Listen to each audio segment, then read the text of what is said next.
Indian premier league IPL এর মতো মারকুটে টুর্নামেন্টে বোলারদের জন্য সবচেয়ে চ্যালেঞ্জিং ডেথ ওভারে বোলিং। সেই কঠিন কাজকে যেন একেবারেই সহজ বানিয়ে ফেলেছেন মুস্তাফিজুর রহমান। ডেথ ওভারে উইকেট কিংবা ডট বল করে প্রতিপক্ষকে চাপে রাখা সবখানের রাজা একজনই, দ্য ফিজ। চেন্নাইয়ের ম্যাচ যেন বল হাতে মুস্তাফিজের একের পর এক দাপুটে পারফরম্যান্স। পার্পেল ক্যাপ তো আছেই, এর বাইরেও একাধিক চমক জাগানিয়া কীর্তি দ্য ফিজের নামের পাশে। বাংলাদেশ কিংবা সিএসকে সব দলের ভক্তদের জন্যই পরম ভালো লাগা আর ভালোবাসার। এবারের আইপিএলে এখন পর্যন্ত 4টা ম্যাচ খেলেছেন মুস্তাফিজ। তার নামের পাশে উইকেট সংখ্যা 9, তার থেকে বেশি উইকেট নেই আর কারো। শুধু উইকেট সংখ্যা কেন, দলের জয়ে ফিজের ইম্প্যাক্টও চোখে পড়ার মতো। চেন্নাইয়ের ডেথ ওভারে বোলিং করার দায়িত্বটা সফলতার সাথে পালন করে যাচ্ছেন কাটার মাস্টার।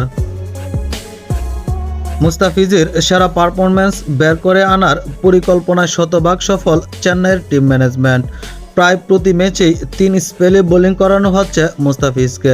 সবখানেই তিনি দিচ্ছেন সেরাটা, কিন্তু ডেথ ওভারের বোলিংয়ে যেন সেরাদেরও সেরা। এখন পর্যন্ত নিজের খেলা 4 ম্যাচে ডেথ ওভারে ডট বল দিয়েছেন 23টা।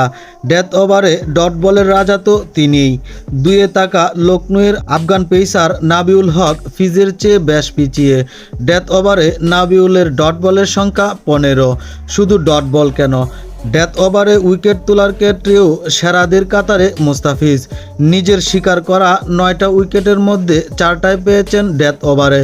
ডেথ ওভারে উইকেট তোলা ফিজের সমান 4 করে উইকেট নিয়ে যৌথভাবে 1 নম্বরে আছেন মুম্বাইয়ের কোয়েটজি ও গুজরাটের মোহিত শর্মা। তবে একই সাথে ডেথ ওভারে উইকেট ও ডট বলের আসল রাজা তো মুস্তাফিজই। এদিকে রাজা মুস্তাফিজের মাথায় শোভা পাচ্ছে আরেকটা মুকুট। 4 ম্যাচে 9 উইকেট নিয়ে এখন পর্যন্ত টুর্নামেন্টের সর্বোচ্চ উইকেট শিকারী তিনিই। তাই তো বাংলাদেশি এই পেসার এখন পার্পেল ক্যাপের মালিক। যদিও মুস্তাফিজের জন্য এটা নতুন কিছু না, প্রথম ম্যাচেই তো এক হালি উইকেট তুলে পরের ম্যাচের আগেই দখল করেন পার্পেল ক্যাপটা।